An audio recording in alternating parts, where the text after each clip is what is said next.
بسم اللہ الرحمن الرحیم رب یسر ولا تعسر وتمم بالخیر وبک نستعین یا فتاح یا علیم فصل ای ھذا فصل لا بد فی التناقض فی المحصورتین من کون القضیتین مختلفتین فی الکم۔ تو پچھلے سبق کے اندر ہم نے دو قضیہ مخصوصہ کے درمیان تناقض کے بارے میں پڑھ لیا تھا۔ آج انشاءاللہ تعالی ہم دو قضیہ مقصورہ کے درمیان تناقض کے بارے میں پڑھیں گے۔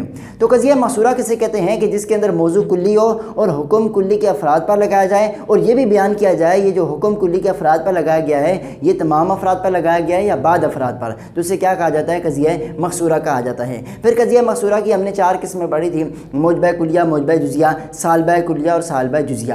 موجبہ کلیہ وہ قضیہ مقصورہ ہے کہ جس کے اندر حکم کلی کے تمام افراد پر ثابت ہو، اور موجبہ جزیہ وہ قضیہ مقصورہ ہے کہ جس کے اندر حکم کلی کے بعد افراد پر ثابت ہو، اور سالبہ کلیہ وہ قضیہ مقصورہ ہے کہ جس کے اندر حکم کلی کے تمام افراد سے نفی کیا گیا ہو، اور سالبہ جزیہ وہ قضیہ مقصورہ ہے کہ جس کے اندر حکم کلی کے بعد افراد سے نفی کیا جائے، تو انہیں کیا کہا جاتا ہے؟ مقصورات اربع کہا جاتا ہے۔ تو ان قضیہ مقصورہ کے درمیان بھی تناقض پایا جائے گا، لیکن ان کے درمیان بھی تناقض پائے جانے کے لیے چار شرطیں ہیں۔ کتنی؟ چار شرطیں ہیں۔ پہلی شرط تو وہی ہے کہ ان کے درمیان وحدت ثمانیہ پائی جانی چاہیے۔ وحدت ثمانیہ، آج وحدت جو پڑھی تھی ہم نے، وحدت موضوع و محمول و زمان مکان، شرط اضافت جز و کل قوت فعل، یہ جو 8 ہم نے وحدتیں پڑھی تھی، ان وحدت ثمانیہ کا ان کے اندر بھی ہونا ضروری ہے، تب بھی ان قضیہ مقصورہ کے درمیان تناقض پایا جائے گا۔ تو پہلی شرط یہ ہے کہ وحدت ثمانیہ پائی جائیں۔ دوسری شرط یہ ہے کہ ایک قضیہ موجبہ ہو تو دوسرا سالبہ ہونا چاہیے، ایک قضیہ موجبہ ہو تو دوسرا سالبہ ہونا چاہیے۔ تیسری شرط یہ ہے کہ ایک قضیہ سچا ہو تو دوسرا جھوٹا ہونا چاہیے، ایک پہلا سچا ہو تو دوسرا جھوٹا ہونا چاہیے، اگر دوسرا جھوٹا ہے تو پہلا سچا ہونا چاہیے، دوسرا جھوٹا ہے تو پہلا سچا ہونا چاہیے، دوسرا سچا ہے تو پہلا کیا ہونا چاہیے؟ جھوٹا ہونا چاہیے۔ تو ایک قضیہ سچا ہے تو دوسرا کیا ہونا چاہیے؟ جھوٹا ہونا چاہیے۔ اور چوتھی شرط یہ ہے کہ کمیت کے اندر بھی اختلاف ہونا چاہیے، کمیت کہتے ہیں مقدار کو، یعنی ایک کلیہ ہے تو دوسرا جزیہ ہونا چاہیے، پہلا کلیہ ہے تو دوسرا جزیہ ہونا چاہیے، دوسرا کلیہ ہے تو پہلے کو کیا ہونا چاہیے؟ جزیہ ہونا چاہیے۔ اگر دونوں کلیہ ہوئے تو تناقض نہیں پایا جائے گا، اگر دونوں جزیہ ہوئے تو پھر بھی تناقض نہیں پایا جائے گا۔ تو تناقض کے لیے چار شرطیں ہیں۔ وحدت ثمانیہ قضیہ محصورہ کے اندر تناقض کے لیے کتنی شرطیں ہیں؟ چار شرطیں ہیں۔ وحدت ثمانیہ کا ہونا، ایک موجبہ ہے تو دوسرا سالبہ ہونا، ایک سچا ہے تو دوسرا جھوٹا ہونا، اور کمیت کے اندر اختلاف ہونا، یعنی ایک کلیہ ہے تو دوسرا جزیہ، یا ایک جزیہ ہے تو دوسرا کلیہ ہونا۔ یہ چار شرطیں اگر دو قضیہ مقصورہ کے درمیان پائی جائیں گی تو ہم کہیں گے کہ دو قضیہ مقصورہ کے درمیان تناقض ہیں۔ کیا ہے؟ تناقض ہیں۔ تو مثالوں سے بات سمجھ میں آئے گی۔ مثال کے طور پر میں نے کہا تمام انسان جاندار ہیں، تمام انسان جو ہیں وہ کیا ہے؟ جاندار ہیں، تمام انسان جاندار ہیں۔ پھر میں کہتا ہوں بعض انسان جاندار نہیں، پہلے کہتا ہوں تمام انسان، جتنے بھی انسان ہیں، زید عمر بکر خالد، دنیا کے اندر جتنے بھی انسان ہیں وہ سارے کے سارے کیا ہے؟ جاندار ہیں۔ پھر میں کہتا ہوں کہ بعض انسان جاندار نہیں، تو کیا ہو گیا؟ تناقض پایا جا رہا ہے۔ کیا پایا جا رہا ہے؟ تناقض اور اختلاف پایا جا رہا ہے۔ کیوں پایا جا رہا ہے؟ کیونکہ ایک موجبہ ہے تو دوسرا سالبہ ہے، ایک کلیہ ہے تو دوسرا جزیہ ہے، تو کمیت کے اندر بھی اختلاف پایا جا رہا ہے، اور ایک موجبہ ہے اور دوسرا کیا؟ سالبہ ہے۔ اس وجہ سے ان کے درمیان کیا پایا جا رہا ہے؟ دو قضیہ مقصورہ کے درمیان تناقض پایا جا رہا ہے۔ اس طرح مثال کے طور پر میں کہتا ہوں تمام درخت بڑھنے والے ہیں، دنیا کے اندر جتنے بھی درخت ہیں تمام درخت بڑھنے والے ہیں۔ پھر میں کہتا ہوں کہ بعض درخت بڑھنے والے نہیں، بعض درخت، پہلے کہتا ہوں تمام درخت بڑھنے والے ہیں، پھر کہتا ہوں ان میں سے بعض بڑھنے والے نہیں، تو کیا پایا جا رہا ہے؟ اختلاف، تناقض پایا جا رہا ہے۔ کیوں پایا جا رہا ہے؟ کیونکہ ایک موجبہ ہے تو دوسرا سالبہ ہے، ایک کلیہ ہے تو دوسرا کیا ہے؟ جزیہ ہے۔ اس وجہ سے کیا پایا جا رہا ہے؟ تناقض پایا جا رہا ہے۔ اس طرح مثال کے طور پر میں کہتا ہوں بعض انسان محنتی ہیں، زید عمر بکر خالد طالب علم میرے بیٹھے ہوئے ہیں سارے، میں کہتا ہوں کہ بعض انسان کیا ہے؟ محنتی ہے، بعض انسان میں سے بعض انسان محنتی ہے۔ پھر میں کہتا ہوں کوئی انسان محنتی نہیں، تو تناقض پایا جا رہا ہے، اختلاف پایا جا رہا ہے۔ کیوں پایا جا رہا ہے؟ کیونکہ ایک موجبہ ہے تو دوسرا سالبہ ہے، ایک جزیہ ہے تو دوسرا کیا ہے؟ کلیہ ہے، ایک جزیہ ہے تو دوسرا کلیہ ہے۔ اس وجہ سے کیا پایا جا رہا ہے؟ تناقض پایا جا رہا ہے۔ اس طرح میں کہتا ہوں بعض انسان جاندار ہیں، بعض انسان کیا ہے؟ بعض انسان زید عمر بکر خالد میرے سامنے بیٹھے تو میں کہتا ہوں بعض انسان جاندار ہیں، یہ بعض انسان جو میرے سامنے بیٹھے ہیں یہ کیا ہے؟ جاندار ہیں۔ پھر میں کہتا ہوں کہ کوئی انسان جاندار نہیں ہے، تو اختلاف پایا جا رہا ہے، تناقض پایا جا رہا ہے۔ کیوں تناقض پایا جا رہا ہے؟ کیونکہ ایک سالبہ ہے دوسرا موجبہ ہے، ایک سالبہ ہے، یہ میں کہتا ہوں بعض انسان کیا ہے؟ بعض انسان کیا ہے؟ جاندار ہے، ایک موجبہ ہے، بعض انسان جاندار ہے، دوسرا کیا ہے؟ دوسرا سالبہ ہے، ایک جزیہ ہے تو دوسرا کیا ہے؟ کلیہ ہے، تو اس وجہ سے کیا پایا جا رہا ہے؟ تناقض پایا جا رہا ہے۔ اس طرح مثال کے طور پر میں کہتا ہوں بعض جاندار انسان نہیں، بعض جاندار انسان نہیں۔ مثال کے طور پر میرے سامنے گائے بیل بکری حیوان بھی ہیں، گھوڑا بھی ہے، گدھا بھی سامنے ہے، اور زید عمر بکر بھی بیٹھا ہوئے ہیں، زید عمر بکر بھی، خالد بھی بیٹھے ہوئے ہیں، طالب علم بھی بیٹھے ہوئے ہیں۔ تو میں یہ کہتا ہوں کہ بعض جاندار جو ہیں، ان میں سے بعض جاندار جو ہے انسان نہیں ہے، بعض جاندار انسان نہیں ہے، تو کیا ہے؟ سچا ہے۔ تو بعض جاندار انسان نہیں ہے۔ پھر میں کہتا ہوں تمام جاندار، یہ جتنے جاندار، تمام جاندار انسان ہیں، تو کیا یہ کیا ہے؟ جھوٹا ہے۔ یہ کیا ہے؟ جھوٹا ہے۔ تو ان دونوں کے درمیان تناقض پایا جا رہا ہے، اختلاف پایا جا رہا ہے۔ پہلے میں کہہ رہا ہوں بعض جاندار انسان نہیں ہے، پھر میں کہتا ہوں بعض جاندار انسان، پھر کہتا ہوں تمام جاندار کیا ہے؟ انسان ہے۔ تو اختلاف پایا جا رہا ہے، تناقض پایا جا رہا ہے۔ کیوں تناقض پایا جا رہا ہے؟ کیونکہ پہلا سالبہ ہے تو دوسرا کیا ہے؟ موجبہ ہے، اور پہلا جزیہ ہے، دوسرا کیا ہے؟ کلیہ ہے، دوسرا کیا ہے؟ کلیہ ہے۔ اس وجہ سے ان دو قضیہ مقصورہ کے درمیان تناقض پایا جا رہا ہے۔ اس طرح میں کہتا ہوں زید عمر بکر خالد بیٹھے ہوئے، میں کہتا ہوں بعض انسان پتھر نہیں ہے، بعض انسان پتھر نہیں ہے، تو یہ کیا سچ ہے؟ بعض انسان مطلب ساروں کے نہیں برا، مطلب بعض انسان پر حکم لگا رہا ہوں، صرف ایک حکم لگا رہا ہوں کہ بعض انسان پتھر نہیں ہے، بعض انسان پتھر نہیں ہے، تو پتھر ہے ہی نہیں۔ پھر میں کہتا ہوں تمام انسان پتھر ہے، تمام انسان پتھر ہے۔ اختلاف آ گیا، تناقض پایا جائے گا۔ کیوں پایا جا رہا ہے؟ کیونکہ پہلا سالبہ ہے تو دوسرا کیا ہے؟ موجبہ ہے۔ اس طرح پہلا جزیہ ہے، بعض انسان پتھر نہیں ہے، اور دوسرا کیا ہے؟ کلیہ ہے، تمام انسان پتھر ہیں۔ تو پہلا موجبہ ہو، دوسرا کیا ہو؟ سالبہ ہو، پہلا سالبہ ہو، دوسرا موجبہ ہو۔ اس طرح پہلا جزیہ، دوسرا کلیہ ہو، تو کیا پایا جائے گا؟ تناقض پایا جا رہا ہے۔ تو ان دونوں کے درمیان بھی تناقض اسی وجہ سے پایا جا رہا ہے۔ اس طرح مثال کے طور پر میں کہتا ہوں کوئی پتھر جاندار نہیں، کوئی پتھر، جتنے بھی پتھر ہیں وہ جاندار نہیں۔ کیا ہے؟ سچا ہے، کوئی پتھر جاندار نہیں ہے۔ پھر میں کہتا ہوں بعض پتھر جاندار ہیں، تو اختلاف پایا جا رہا ہے، تناقض پایا جا رہا ہے۔ کیوں پایا جا رہا ہے؟ کیونکہ پہلا سالبہ ہے تو دوسرا کیا ہے؟ موجبہ ہے۔ پہلا کلیہ ہے تو دوسرا کون سا ہے؟ جزیہ ہے۔ کوئی پتھر جاندار نہیں، یہ کون سا ہے؟ کلیہ۔ کوئی پتھر، سب کی نفی ہوگی، تو یہ کیا ہے؟ کلیہ ہے۔ اور دوسرا کیا ہے؟ جزیہ ہے، بعض پتھر جاندار ہیں۔ تو اس وجہ سے ان کے درمیان کیوں پایا جا رہا ہے؟ تناقض پایا جا رہا ہے۔ اس طرح مثال کے طور پر میں کہتا ہوں کوئی قلم کتاب نہیں ہے، کوئی قلم جو ہے وہ کتاب نہیں ہے۔ کیا سچا ہے؟ کوئی قلم کتاب نہیں ہے۔ پھر میں کہتا ہوں بعض قلم کتابیں نہیں، بعض قلم کتابیں ہیں۔ پھر میں کہتا ہوں، پہلے میں کہتا ہوں کہ کوئی قلم کتاب نہیں، پھر بعد میں کہتا ہوں بعض قلم کتابیں ہیں۔ تو کیا ہے؟ اختلاف پایا جا رہا ہے۔ کیا پایا جا رہا ہے؟ اختلاف پایا جا رہا ہے، تناقض پایا جا رہا ہے۔ تو دونوں، ایک سچا ہے تو دوسرا کیا ہے؟ جھوٹا ہے۔ اس طرح پہلا سالبہ ہے، دوسرا موجبہ ہے۔ اس طرح پہلا کلیہ ہے، دوسرا جزیہ ہے۔ اس وجہ سے ان دونوں کے درمیان کیا پایا جا رہا ہے؟ تناقض پایا جا رہا ہے۔ تو قضیہ مقصورہ کے اندر تناقض کب پایا جائے گا؟ جب وحدات ثمانیہ میں سے ہو، ایک موجبہ ہو دوسرا سالبہ ہو، ایک سچا ہو تو دوسرا جھوٹا ہو، اور کمیت کے اندر بھی اختلاف ہو، یعنی ایک کلیہ ہے تو دوسرا جزیہ ہو۔ تو معلوم ہوا کہ جب ایک موجبہ ہو، دوسرا ایک موجبہ کلیہ ہو اور دوسرا سالبہ جزیہ ہو تو تناقض پایا جائے گا۔ اس طرح ایک موجبہ جزیہ ہو تو دوسرا سالبہ کلیہ ہو، پھر بھی تناقض پایا جائے گا۔ اس طرح ایک سالبہ جزیہ ہو تو دوسرا موجبہ کلیہ ہو، پھر بھی تناقض پایا جائے گا۔ اس طرح ایک سالبہ کلیہ ہو دوسرا موجبہ جزیہ ہو، پھر بھی تناقض پایا جائے گا۔ لیکن اگر دونوں کلیہ ہوں گے پھر تناقض نہیں پایا جائے گا۔ اس طرح دونوں جزیہ ہوں گے پھر تناقض نہیں پایا جائے گا۔ مثال کے طور پر میں کہوں اب دونوں کلیہ ہوں گے، دیکھنا تناقض نہیں پایا جائے گا، کبھی پایا جائے گا کبھی نہیں پایا جائے گا۔ تو علماء منطق جو ہوتے ہیں وہ حکم جو لگاتے ہیں وہ تمام افراد پر صادق آئے اس پر حکم لگاتے ہیں۔ تو یہ بات کیا آ رہے ہیں؟ بعد میں تناقض پایا جا رہے ہیں، دونوں کلیہ ہوں، بعد میں تناقض نہیں پایا جا رہا، تو وہ حکم کلی حکم لیتے ہیں۔ اس وجہ سے یہ حکم نہیں لگایا کہ اگر دونوں کلیہ ہوں تو وہ کیا ہو جائے گا؟ تناقض پایا جائے گا، کبھی تناقض پایا جائے تو ان کو چھوڑ دیا۔ تو دونوں کلیہ ہوں گے تو تناقض کبھی پایا جائے گا کبھی نہیں پایا جائے گا۔ مثال کے طور پر میں کہتا ہوں ہر جاندار انسان ہے، ہر جاندار جو ہے وہ انسان ہے۔ کیا یہ سچ ہے کہ ہر جاندار، جتنے بھی ہے جاندار، زید عمر بکر گائے بیل بکری، یہ ساری انسان ہیں؟ نہیں، یہ انسان نہیں ہے۔ تو پہلا کیا ہو گیا؟ جھوٹا۔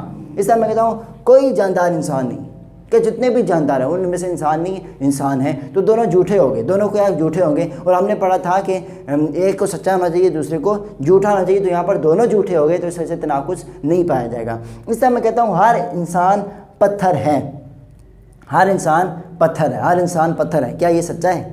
نہیں، جھوٹا ہے، کوئی بھی انسان پتھر نہیں ہے۔ تو پہلا کیا ہے؟ جھوٹا ہو گیا۔ میں کہتا ہوں کوئی انسان پتھر نہیں، دوسرا کیا ہوا؟ سچا ہو گیا۔ تو یہاں پر تناقض پایا جا رہا ہے کہ پہلا جھوٹا ہے تو دوسرا کیا ہے؟ سچا ہے۔ تو یہاں پر تناقض پایا جا رہا ہے، کبھی کبھار پایا جائے گا، یہاں پر پایا جا رہا ہے۔ اس طرح میں کہتا ہوں ہر انسان جاندار ہے، ہر انسان جو ہے وہ کیا؟ جاندار ہے، سچا ہے۔ کوئی انسان جاندار نہیں، یہ کیا؟ جھوٹا ہے۔ انسان تو کوئی انسان کیا ہے؟ جاندار ہے۔ یہ پہلا کوئی انسان جاندار نہیں، انسان تو سارے کیا ہے؟ جاندار ہے۔ تو پہلا کیا ہے؟ سچا ہے، دوسرا کیا ہے؟ جھوٹا ہے۔ تو ایک سچا ہو گیا ایک جھوٹا ہو گیا، تو پھر بھی ان کے درمیان تناقض پایا جائے گا۔ تو دو صورتیں ہمیں مل گئی جن میں کیا پایا ہے؟ تناقض پایا جا رہا ہے۔ اس سے میں کہتا ہوں ہر حیوان انسان ہے، ہر حیوان جو ہے، کیا ہر حیوان انسان ہے؟ نہیں، اس میں گائے بیل بکری بھی آ جاتی ہے، وہ نہیں ہے۔ اس طرح میں کہوں کوئی حیوان، تو پہلا کیا ہو گیا؟ جھوٹا ہو گیا۔ کوئی حیوان انسان نہیں، کوئی حیوان، جتنے بھی حیوان ہیں وہ کیا ہے؟ انسان نہیں ہے، وہ کوئی حیوان انسان نہیں ہے۔ کیا ایسا ہے؟ نہیں، ایسا نہیں ہے۔ تو یہ بھی جھوٹا، دونوں جھوٹے ہو گئے، تو یہاں پر کیا پایا جائے گا؟ تناقض نہیں پایا جائے گا، تناقض نہیں پایا جائے گا۔ تو معلوم ہوا کہ دو کلیاں، دونوں ماخذیہ مقصورہ اگر کلی ہو تو پھر تناقض کیوں نہیں پایا جائے گا؟ کیونکہ کبھی تناقض پایا جاتا ہے اور کبھی تناقض نہیں پایا جاتا، اور جو علماء منطق ہے وہ کلی حکم لیتے ہیں، تو اس وجہ سے یہاں پر تناقض نہیں پایا جائے گا، یہاں پر تناقض نہیں پایا جائے گا۔ اس طرح اگر دونوں جزئی ہو، کیا ہو؟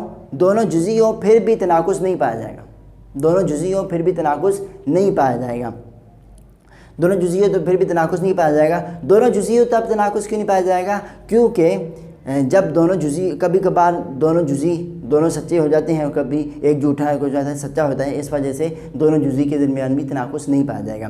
مثال کے طور پر میں کہتا ہوں بعض انسان مسلمان ہیں، بعض انسان کیا ہے؟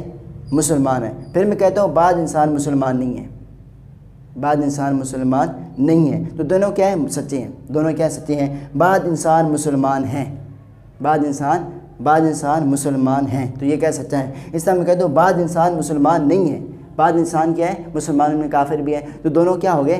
سچے ہو گئے۔ تو دونوں سچے ہو گئے، اس وجہ سے ہم نے کہا تھا کہ قضیہ مقصورہ کے اندر جو تناقض پائے جانے کی شرط ہے وہ کیا ہے؟ ایک سچا ہونا چاہیے، دوسرا جھوٹا ہونا چاہیے۔ تو یہاں پر دونوں سچے ہیں، تو لہٰذا کیا ہے؟ تناقض نہیں پایا جائے گا۔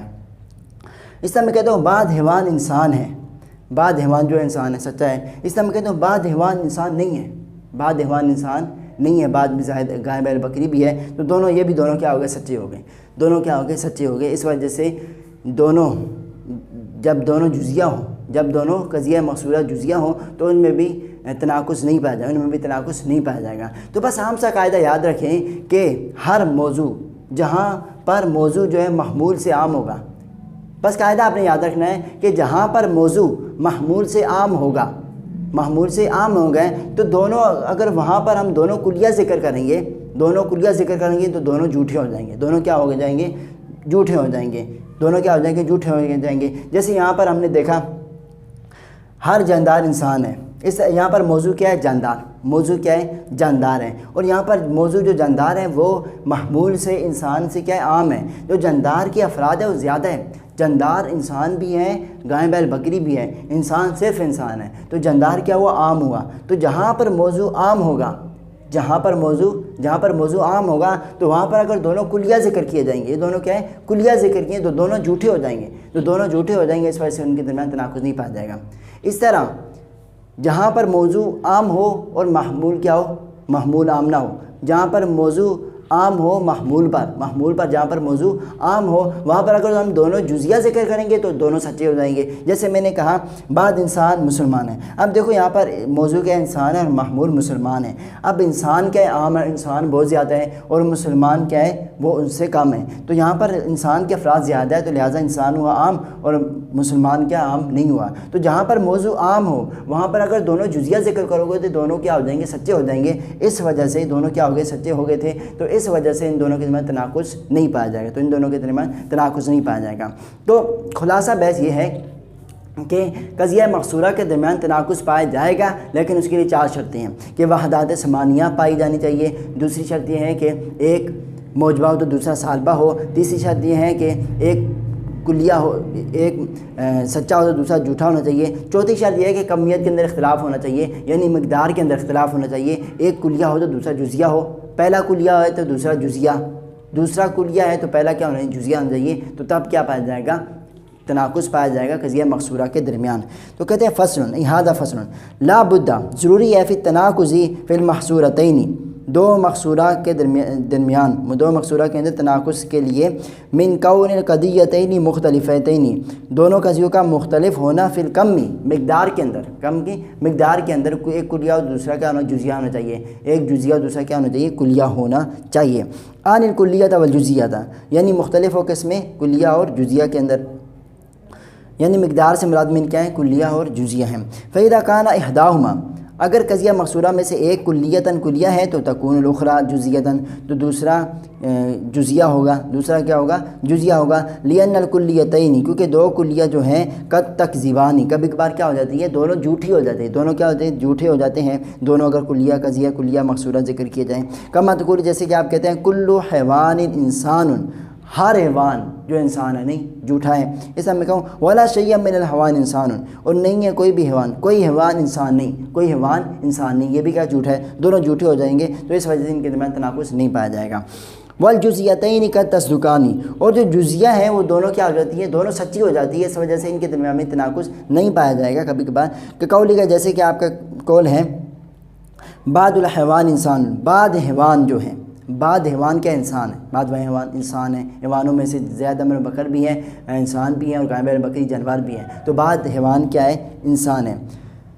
وبعض الحیوان لیس بانسان اور بعض حیوان انسان نہیں ہے، بعض حیوان انسان نہیں ہے، انسان نہیں ہے، بعض حیوان انسان نہیں ہے بلکہ کیا ہے، گائے بیل بکری بھی ہیں، تو دونوں کیا ہو گئے، سچے ہو گئے، اس وجہ سے کیا ہوگا، اس وجہ سے تناقض نہیں پایا جائے گا۔ اب قاعدہ ذکر کر رہے ہیں جو میں نے کہا تھا کہ اگر موضوع عام ہو محمول پر تو پھر دونوں کلیہ کریں، دونوں جھوٹے ہو جائیں گے، اور اگر موضوع عام ہو محمول پر تو پھر دونوں جزیہ ذکر دونوں کیا ہو جائیں گے، سچے ہو جائیں گے، اس سے تناقض نہیں پایا جائے گا۔ تو یہ کہہ رہے ہیں وَيَكُونُ ذَلِكَ فِي كُلِّ مَادَةٍ اور یہ ہر اس مادے کے اندر ہوگا، یہ ہر اس مادے کے اندر ہوگا، یعنی دونوں جھوٹے ہوں گے، دونوں سچے ہوں گے، یہ کب ہوں گے، یہ ہر اس مادے کے اندر ہوگا يَكُونُ الْمَوْضُوعُ أَعَمُّ فِيهَا جس کے اندر موضوع جو ہے وہ کیا ہو، عام ہو، جس کے اندر جہاں پر موضوع زیادہ عام ہو، عام فیہا جہاں پر موضوع کیا ہو، زیادہ عام ہو، کس پر، موضوع پر، محمول پر، محمول سے کیا زیادہ عام ہو، تو اس وجہ سے ان کے درمیان تناقض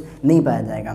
تو کل ہم نے قضیہ مخصوصہ کے درمیان تناقض کے بارے میں پڑھا، آج ہم نے قضیہ مقصورہ کے درمیان تناقض کے بارے میں ہم نے پڑھ لیا۔ آگے انشاءاللہ تعالی ہم موجہات کے درمیان تناقض کے بارے میں پڑھیں گے۔ السلام علیکم ورحمۃ اللہ۔